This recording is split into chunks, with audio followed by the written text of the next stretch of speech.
And we are on. Hello and welcome to Sports Unhinged. I am Mohammed and I'm joined by Mark and Ujitha. Now, Coach didn't make it today, so we're going to have a lot of our stupid takes go unchecked. So buckle up, guys. Let's get started. So we are now getting to the interesting part of the season, right? They say, okay, teams win in September and October and November, but the great teams make it to December and January and February, right? So we're still in November, but it's getting really interesting. And I think it's probably a good idea to start with the Kansas City Chiefs, who are suddenly at the top of their division on the back of a 3-game winning streak. Not a pretty 3-game winning streak, but they're there now. And suddenly we're talking about them in the Super Bowl bubble. So what do you guys think? And let me start with you, Mark. Are the Super Bowl bound Kansas City Chiefs back, or is it something different that we're looking at right now? I think they're playing a lot more solid than they were 4 or 5 weeks ago. They look better on defense. The O-line looks much better. Mahomes looks less panicky. It just looks a more solid unit going forward. Big game this weekend in Dallas, or home to Dallas. So I think that's going to be a huge test, because I'm kind of thinking Dallas are one of the top 3 teams at the moment going forward. So, yeah, I like them. I like them a lot. And if they keep improving, then, yeah, watch out, NFL.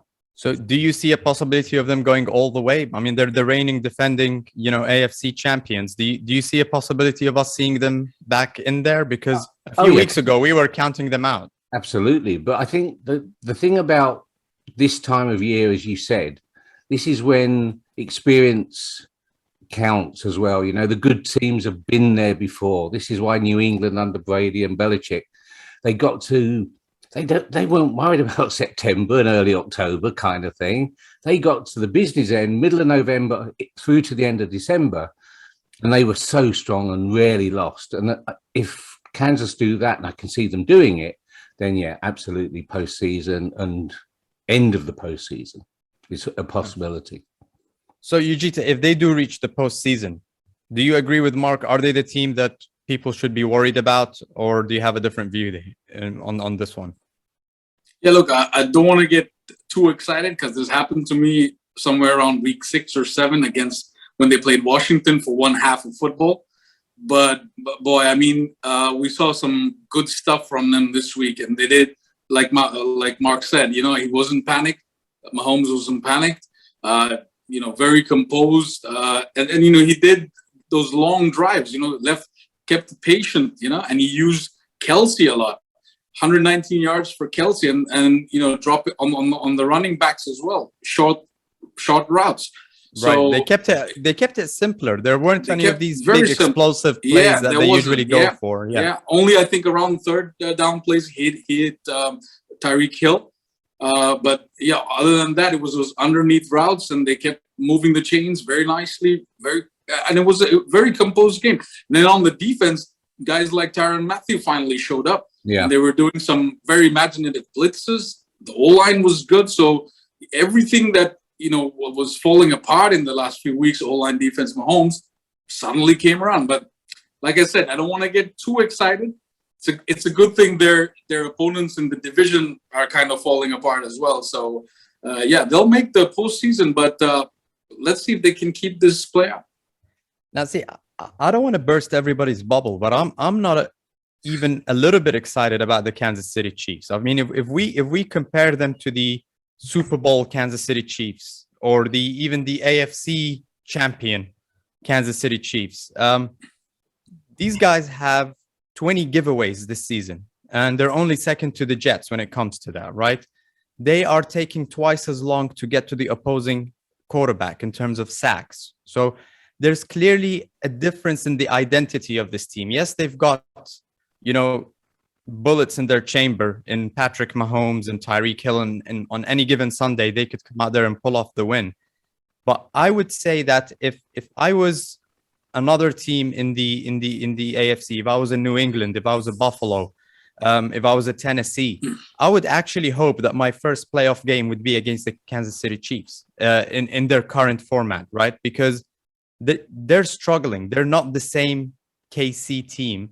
And I mean, their division is probably, if you're talking about the luck of events and circumstances that they've gone through, I mean, their division just started falling apart naturally, and that's how they somehow started pulling off a win.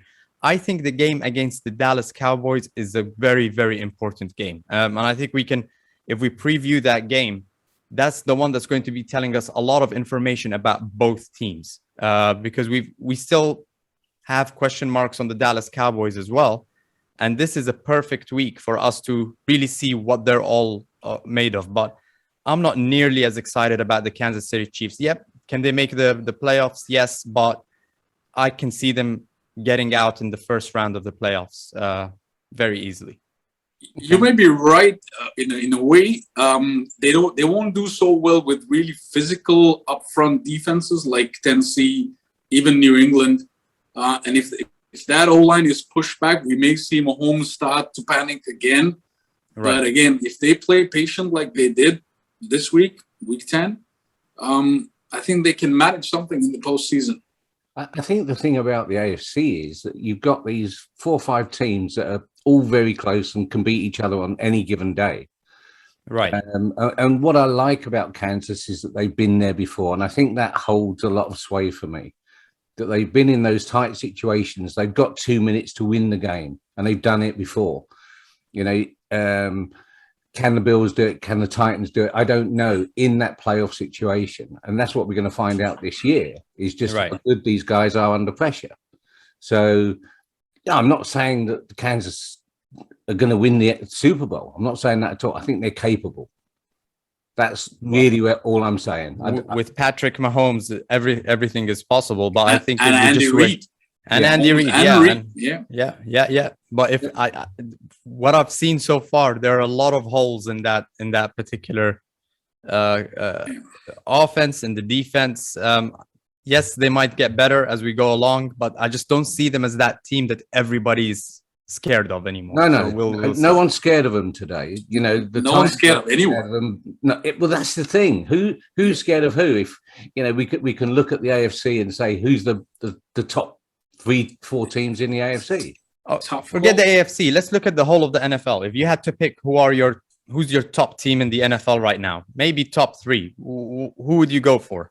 Ujitha, or Mark, whatever. No, sorry. I'd start with Dallas. I just think they've been very solid all year. And, you know, you look at some of the stats that they've got. And Dak's at 2,500 yards, 20 touchdowns, 5 interceptions. He's the 9th best. Elliott's the 4th best. The defense is the top 5. There's nothing outstanding there. But I think as a package, you put it all together and you think, well, where's the weak point?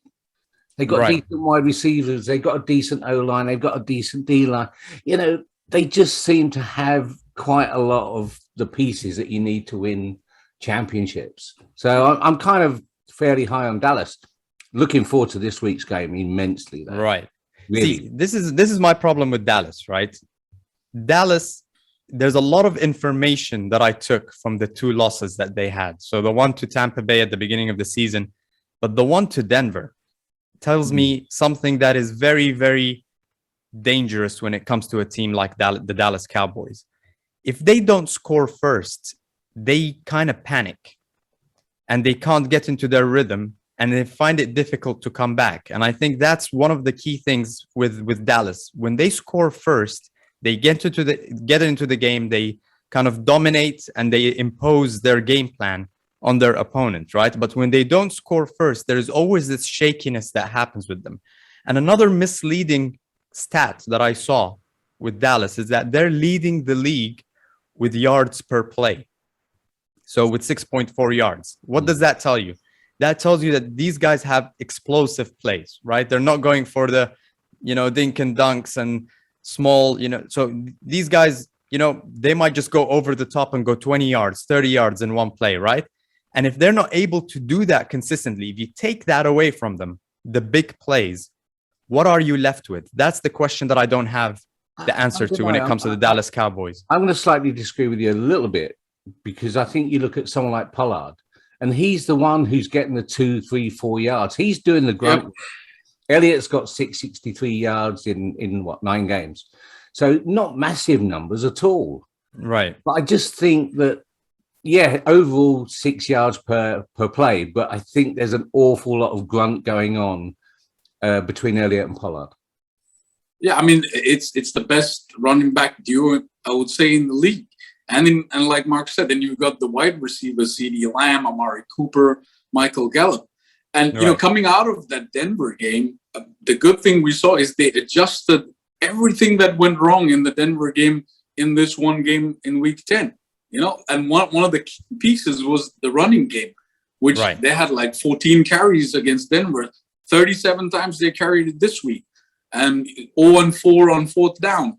3-3. The running game is absolutely essential there as part of the game. Guys, man, I'm telling you, this season has been all about that. If you look at all the teams that won this week, they got there. And I'm going to do a quick Philly plug in here, if you don't mind. Go for it. If your screensaver wasn't enough, I mean, or your background. Yeah, I might just move away for this just to make it clear. But listen, this is where Philly has kind of come back last 3 weeks. It's the running game. You know, the first 7 games, 32% plays were running games. This week, it's 3 weeks, 68%, 170 yards per game. Okay, and that's if you look at all the teams that did well this week. The Bills did it, Dallas did it, and then you look at the other side. Tampa Bay didn't do it. Right. You know, Cleveland didn't do it much, and then they went awry because the running game also opens up the play action. You can do a whole lot with it. And that's what Dallas did. They turned it around. And it does, in Philly, it does help your quarterback who's been under pressure, you know, internally and externally. So if you're doing 2/3 of the plays as runs, that kind of gives him a little bit of time to scope what's going on and changing the play if necessary from a running play to a pass. To a pass game, And then they had actual design run plays for him other than him just scrambling out trying to do his thing. And that's what all the big teams have done this week. So, Okay, so we've got Dallas and KC coming up right now. How do you see this playing out? What is your prediction for this one? Dallas. I still can't decide. I mean, I've been trying to do it, and I might save it just in case Coach picks it up for the pick 6. But I honestly still don't know which way this is going to go. Dallas look really good, but I still have question marks. And one of my biggest question marks with Dallas is their head coach. He has proven multiple times to be the weakest link in that particular team because time management, you know, timeouts, situational awareness of what's going on in the game. But something's wrong with McCarthy right there. Absolutely, but they do have Kellen Moore, and he has been and Dan Quinn. It's only a matter of time before he becomes the head coach. I'm going to say here and now on the 18th of November, I'd like Kellen Moore as a head coach in Chicago. That would be fantastic. I think he would do so well with the pieces that are in Chicago at the moment, and to add some more, outstanding.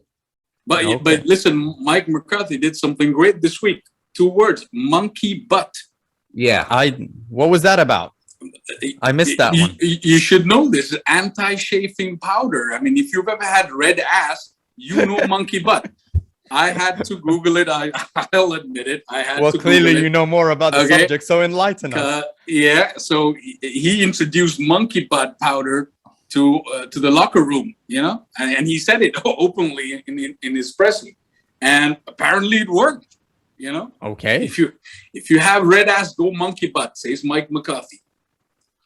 I think a lot of people watching this, if they don't know already about it, they're going to be Googling it right now, just as they're watching. I'm definitely Googling this right after the show. That was a public service announcement, wasn't it? But don't look at everything monkey butt that comes. I am staying away from the images tab, that's for sure. Stay specific, people. Time to move on. All right. So we've talked about KC. We've talked about Dallas as a potential best team in the NFL. Ujitha, who are your candidates other than Dallas? I did have Dallas on my top 3 as well, but you know, unfortunately, leaving the frustration, anger aside, you got to look at Green Bay. Yeah, right. I know, okay, Aaron Rodgers didn't have the greatest game last week, but their defense, man, I mean, their defense. They're doing it without Zaire Alexander, hey? Exactly. And they're capable of winning games on their own, if possible. But when Aaron does come back to his group, you know, the great quarterback that he is, you've got this new guy, A.J. Dillon, out of the backfield. He's a fridge. He's a tank, yeah. you know? And you know, with Aaron Jones and him, and then you got Devontae Adams as wide receiver. I think these guys have a really good chance of winning the Super Bowl, in fact. See, the worry I have about Green Bay, right? Actually, not about Green Bay. Like you said, their defense is showing out. They've got A.J. Dillon that's kind of replaced Jones in the backfield and is doing great. My problem here is with Aaron Rodgers, right? And it's not the on the field stuff, it's the off the field stuff. And I am detecting a bit of a pattern. So coming up from the off season with all of that drama that happened, what happened right after that? The minute that, you know, Aaron Rodgers came out of being a diva, came onto the field and laid an egg against the Texans in week 1. Now, fast forward, we had this whole COVID situation happen. He comes back against Seattle, throws 2 red zone interceptions, did not play a great game at all. Yes, it was a shutout, but you can give credit to everybody but Aaron Rodgers for that win against Seattle. So that tells me that the off the field stuff can affect Aaron Rodgers on the field in the immediate kind of future, in the follow-up. So if something else comes up, and his appearances in the Pat McAfee show, I don't think are helping anyone at all, especially not Aaron Rodgers, because now they were talking about the toe injury and there's speculation of how he, you know, hurt his toe. Was it in a, you know, a DMT session with Joe Rogan, or what was it that happened there? But you get a lot of that noise and speculation and stuff like that. And I think there's a bit of a distraction going on with Aaron Rodgers. So they're winning, but sometimes they're winning ugly, and you can see the effect of the off the field distractions on the field when it comes to their quarterback. As you say, you go back to the first game in New Orleans, and they were awful as a team. Really, everything was off. You know, nothing worked. And a lot of that you have to put down to the pre-season distractions that are mainly caused by Rodgers. Let's face it, you know. Right. So I think there's a lot of frustration in Green Bay. I really do, with the situation that he's created. But he's so great that they kind of forgive him. What's going to be interesting is, let's say they're going to get to the postseason. We know that. Let's say they lose first or second round, because at the moment, frankly, they could get the first seed in the NFC, so they might get a bye. But absolutely, let's say the first game they play, they lose, and he says, "That's it. I'm taking my toys. I'm going to go and play for San Francisco or someone else." I think we're going to hear an awful lot about what's happened behind the scenes from some of his teammates, because that's what's happened in the past when guys have been traded. They've said he's not the greatest person. And if they put the blame on him at the end of the season, then I think that's going to be very interesting to see. I'll be glad when he's out the North. I'm just sick to death of the drama and the play. I love the drama. Okay, now let me mention a team here that's having the worst 2-game stretch since their head coach has joined the team. But at the end of the day, they're still leading the NFL with 21 sacks, and they're going into a bye right now. Can I interest you, buy, sell, or hold when it comes to the LA Rams potentially being a top 3 team in the NFL? Hold. Matthew Stafford. I'm looking at you, Ujitha. Okay, let me clarify what I say about what I think about Matthew Stafford. Yeah. He's got a great arm. He's got great ability.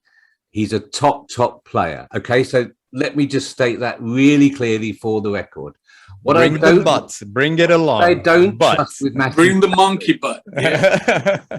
What I don't trust with Matthew Stafford is exactly what happened in the first 2 plays or first 2 drives of last week when he threw interceptions. I think when the pressure's on, he's not the greatest player. That's all. And yeah, he on statistics, he's MVP top 5 at the moment. I just think when it comes down to it, he's not quite He's not at the Rodgers level. He's not at the Brady level. He's not at the level where Sean McVay needs him to be to win top playoff games. So just wanted to kind of clarify that. Now, see, this is like I said, the worst 2-game stretch in Sean McVay's tenure as an LA Ram coach. But they're going into a bye this week, which is the perfect timing for a bye. They've just got Von Miller, they've got Odell Beckham Jr. They're trying to kind of integrate those two superb guys into the team, right? So a bye week is very important. Now, I'm going to go for a hold on this one. I'm neither buying nor selling until I see what they look like when they come back from the bye. Because if things have clicked together by then this team can be as dangerous as any other team in the NFL. So I'm kind of on the fence yet, waiting to see what happens after the bye. Look, man. I got some hate mail and death threats from our after our Thursday, after your take of podcast. So I want to say you guys need to stop with that, okay? Because you don't scare me, all right? And look, like Mark said, week 1 to 7, Matthew Stafford was MVP quality. I think he's still on the list somewhere. But somewhere. But I mean, he had the problem with when Dallas lost to Denver, they came back the next week and we said, hey, that was just a one-off. With the Rams, I'm not seeing that this is a one-off anymore, because it's not only Matthew Stafford. Yeah, he had some really bad plays and calls, but he wasn't helped by his receivers dropping the balls. And what was worse was their defense. I mean, their defense was supposed to be top-notch in the NFC. I think I saw Von Miller get run over in the last game. Von Miller just got barreled over. Deebo Samuels, I mean, that guy was just gashing the defense everywhere. I mean, they had a run game for something like 44 attempts. I mean, there was no run defense at all. I think this is more worrying. Which is very uncharacteristic of the Rams, right? Unbelievable, right? Yeah. And they couldn't get off the field. I think their offense was only on the field for 20 minutes. So 40 minutes, the Rams defense was on the field. That first drive of San Fran was something like 10 minutes, 11 minutes. Yeah. So I think, and then that goes down to McVay and the coaches. So they have a few things to worry about here. The way Stafford is getting hit as well. Yeah. So their O-line isn't great either. So there's multiple things that the Rams have to worry about. And look, I don't have a crystal ball. I'm not saying that he's going to be the MVP at the end of the season. No one knows that. But, until week 7, he was doing his thing. He's there. But of course, now he's got to come up and show. They're playing, I think, what are they playing? Atlanta next, is it? Or no, who they're up? This is they're in a bye, but I don't know who they play when they come back. They're going to Green Bay in week 11. So that's a perfect game. That game at the moment. To me, it's a must-win game for the Rams. It's not only a must-win game. They have to show that this was an anomaly for 2 weeks. They have to show it in every aspect. The receivers, come on, Cooper Kupp, best wide receiver in the league. Right. Matthew Stafford, best quarterback in statistics. If you have those two guys in a really good defense, no one should be able to get you. But we don't know what's happening. But Stafford's playing against a team that knows him really well. That's the problem. Now, they don't know the Sean McVay version of Stafford. But he's still Matthew Stafford. So I think that, for me, is a really, really fascinating game in a couple of weeks' time. And we'll go into that next week in a lot more depth. But the one thing I'll say about Stafford is what I didn't see last week is I don't see him being really pissed off and let's go get this. I don't really see that. And I mean, you gotta have something. You gotta have the guys managing the offense. You gotta have something. He looks more fed up than anything. You could see his shoulder sags. But what you want to see from your quarterback is railing his O-line. Why are you letting them get to me? Why are you? And you mentioned it earlier. His wide receivers and tight ends let him down badly last week. Yes, they were You know, there's a I saw a clip of just drops. exactly Just continuous, exactly. like, out of 6 minutes of nothing there but was drops, you know? I think Tyler Higbee just handed it over on that. Yeah. I think it was a pick six. He handed the ball over. They let him down. So Yeah. but what I would want to see from my quarterback in that situation is it happened. Don't let it happen again. In his Exactly. Yeah. I didn't see that. And that is what that worries me. That worries me. That's Now, the Mark, one. you said something a few weeks ago, because we're talking about quarterbacks that are fiery, right? And I've been flip-flopping on this one for a while, but now I'm actually scared. I'm scared that we're doing all of this analysis and talking about all of these teams and the NFC and the AFC, and then the same thing is going to happen. Tom Brady is going to end up in the Super Bowl, and we won't know what happened there. No. Because this team, you said what you said was that you thought that the Buccaneers have hit their ceiling, right? But then I'm looking at it. This team is 5-0 with Antonio Brown. They're 1-3 without Antonio Brown. Now, Tom Brady is there. He doesn't have Brown. He doesn't have Gronkowski. But both of these guys are going to be back. And Tom Brady is, when he has those guys, someone on the inside, someone on the outside, that's when everything clicks into motion, and the Bucs are the Bucs again, and Tom Brady is Tom Brady again. So if these guys come back, they still lead the NFC in passing yards, the Buccaneers. We can't count them out.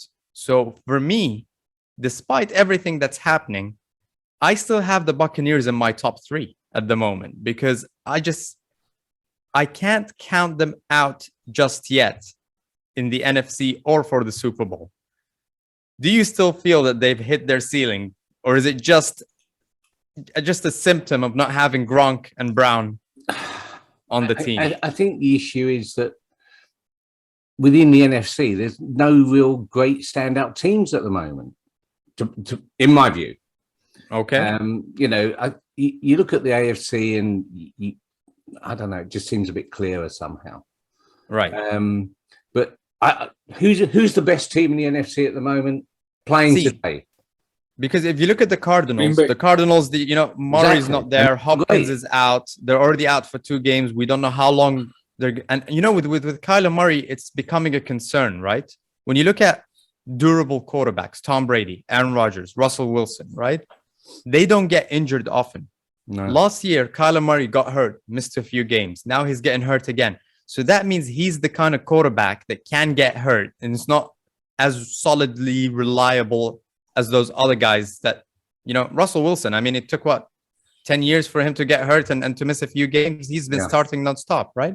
He wasn't ready in the last game against Green Bay. I think he should have sat that one out. But it's those are the kind of quarterbacks that can really get you there, can get you to the end. So I'm a bit worried about the Cardinals. Cam Newton showed out against the Cardinals, right? I mean, it was, and now all of a sudden, we'll talk about that later. Everybody's super excited. The Carolina fan base is just going nuts. I'm excited. You should be excited. I'm not. And by the way, I'm in the minority here. I'm in the minority here. Like, I go on Facebook and the groups that I'm in, and I comment and I say, guys, calm down. Everybody's so excited. Cam is back and they're being nostalgic, and who knows, we might get to the Super Bowl again. I'm like, guys, this guy has come in, has thrown the ball 4 times. He ran the ball a couple of times. I'm back. All right, fine, no problem. But we forget he had that one great season, and he depended on his running to get us to the Super Bowl. But as a quarterback, Cam Newton is an average quarterback. He is a diva. And if you're a diva, you better know how to sing. Because if you can't sing, then we need to see some consistency. So we saw him for a few plays. And if they're going to use him as a McCaffrey double to share, the running game with McCaffrey, I'm okay with that. But I think the worst thing they can do is start him. He's been taking the first team reps for this week, and he's going to start against Washington. I am really worried about that, because I don't think that Cam Newton is the kind of quarterback that can consistently move the chains, throwing the ball, running the ball, and get us those wins. He might do it and if he does it, I'm still not going to back out. If he does it against Washington and everybody goes nuts over him, I'm still, because there's no consistency. I agree. We need to see how far Superman can fly. And I think it's going to be like, ooh, he's flying. And then he just crashed again, right? That's Cam Newton. And people are just, I don't know. It's just, we've seen how bad it can get after Cam Newton left. And I'm just not caught up in the hype. Yeah, look, I understand the hype, right? You've had all these weeks of a Sam Darnold offense, you know, that your Joe Brady system has been caught up. He's getting crap from wide receivers. And I saw somewhere McCaffrey had come out and said that what Cam's done is brought up this energy back again. I mean, you know Carolina better than any of us. And right. He flops, maybe nothing happens, maybe it gets worse. But I think the Panthers and your fan base might just need this hype, you know, if nothing, because it's been depressing for a long time, right? See, he's injected, no doubt, he's injected some energy into the locker room as well. But again, Mark knows Stafford inside out, right? He's watched him all of these years in his division, right? We know Cam Newton. When things go wrong for Cam Newton, the towel goes over the head, starts sulking, and he can just equally bring the locker room down in the same way that he brings it. What I'm trying to say is maybe ride this hype for a couple of weeks, because now you got McCaffrey back, right? Right. And you have the if the season ends today, we're in the playoffs. By the way, if the season ended today, we're in the playoffs. Yeah, you have the top defense. Yeah, you have the top defense in the league. Okay, now you look at the running back by committee that you have: McCaffrey, Hubbard, Amir Abdullah. You know, maybe Cam Newton. There you go. You said it. All right, maybe this hype for a couple of weeks, even if it does nothing, maybe this energy, you know, it brings Joe Brady, Matt Rule, everybody just kind of brings them up, you know, because the alternative was Sam Darnold and depressing on offense. I don't know. Okay. Let's go back to teams that can actually win the Super Bowl. I'm moving on from the Panthers right now. So I told you guys I've got the Bucks in my top 3. On the bubble at 4th, I have New England. This is a team that we can never count out, right? Everybody has. And if I was in the AFC, this is the team I'll be scared of most playing in the playoffs, because this is Mac Jones. He's looking like a little young ghost Tom of Brady. Yeah. I did see somewhere that apparently and I didn't see the numbers, but apparently, you know, first 10-week stats is almost similar to what Brady's first 10-week stats. I didn't really see the numbers, but he's looking like a carried away. We're not comparing Tom Brady's body of work to Mac Jones. We're just comparing that beginning few weeks. Don't be scared of the internet. You can say what you want.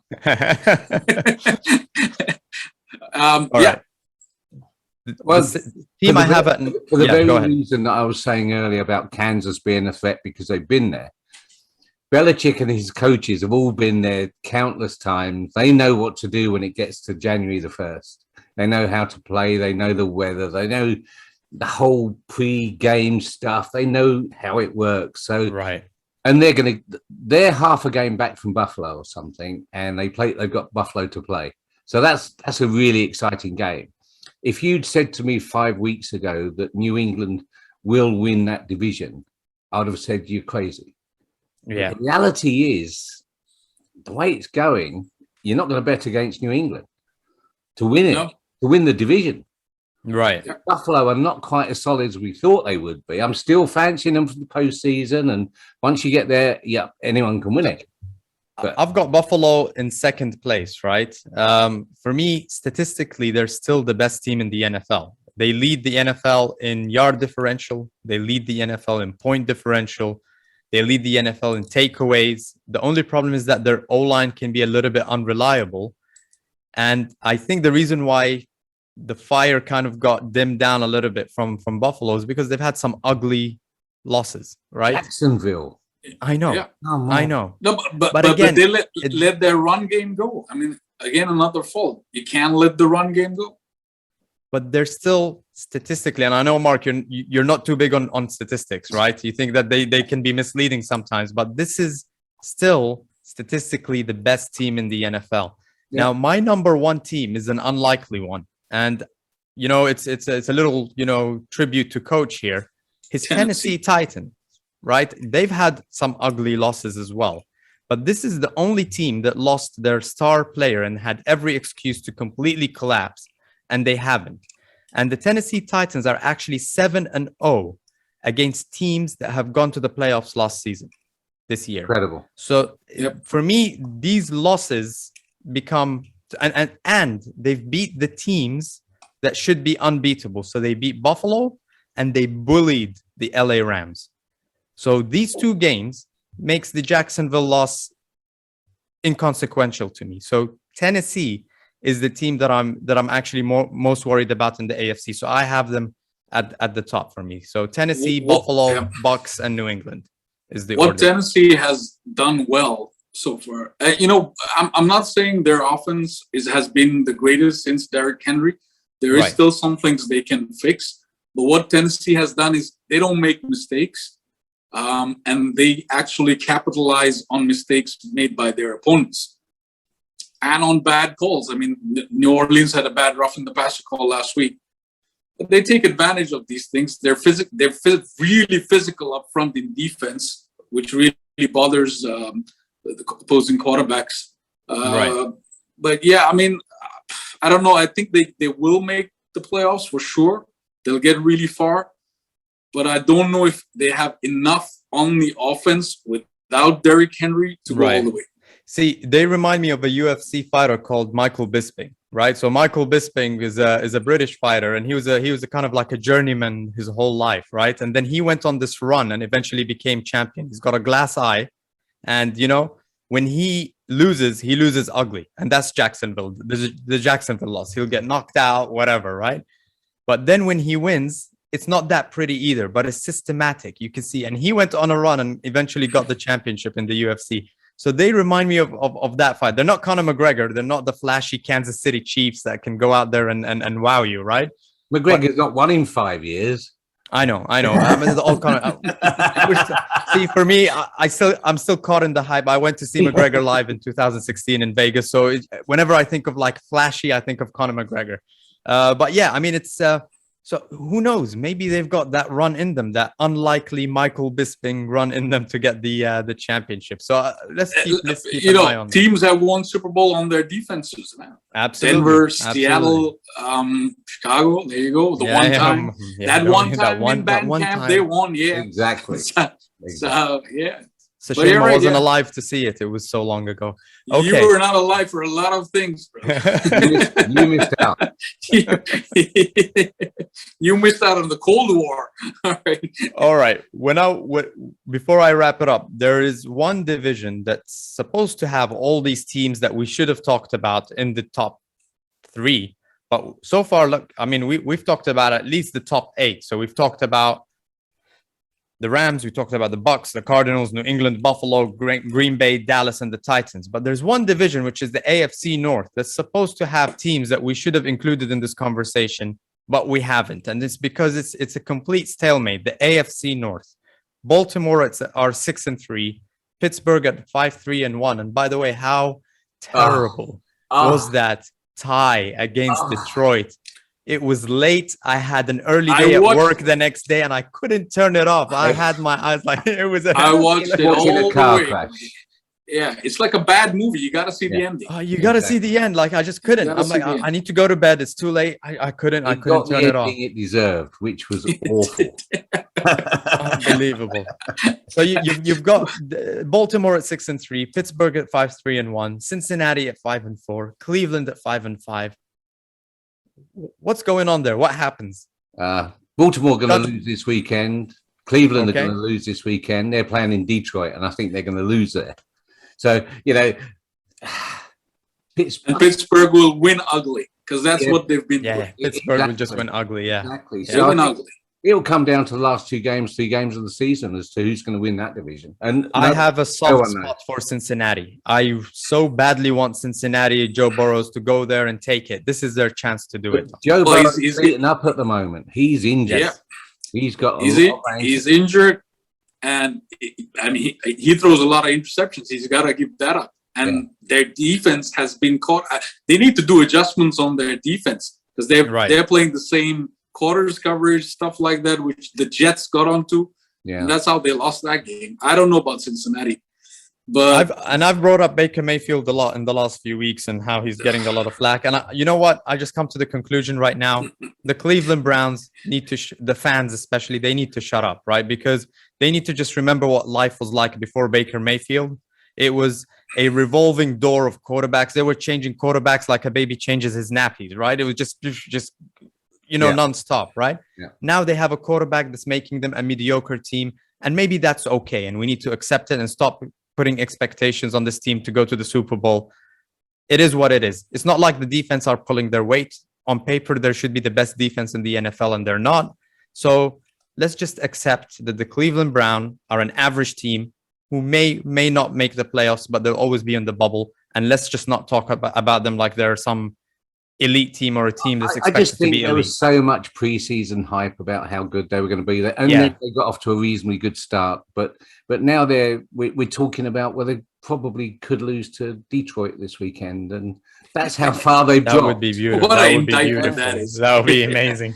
No, but that's a car crash. I wouldn't be able to switch off either, right? No, exactly. That will be a car crash. Baker plays well if he has that run game. Now he doesn't have Chubb, Kareem Hunt, and he could play off the play action. But other than that, Baker's an average quarterback, to be honest. And what I'm saying is that's okay. Yeah. That should be okay for the Cleveland Browns. It's better than what they had before. Agreed. 100%. A few years of mediocrity never killed anybody. Mark would know with his Chicago Bears. What do you mean a few years? It's now 102. Come on, give me a break. And you were alive to see all of it. Single one. I stayed away from saying that, but Mohammed, you said it. All right. On this note, guys, I think we can wrap up. This has been Sports Unhinged. Comment, subscribe, like, and we'll see you guys in comment. Yeah, I mean, we would like to jump in there and respond to your guys' comments. So please bring those hate mail on. I keep getting a lot of WhatsApp messages from people that watch the episode. I'm like, hey, don't send me messages here. Go onto the YouTube video. Anyways, this is just Sports Unhinged. Like hey, don't send me no messages. Maybe that's the problem. Yeah. Cue music. And we'll see you in Saturday's segment. See you guys. Take care. See ya. Bye.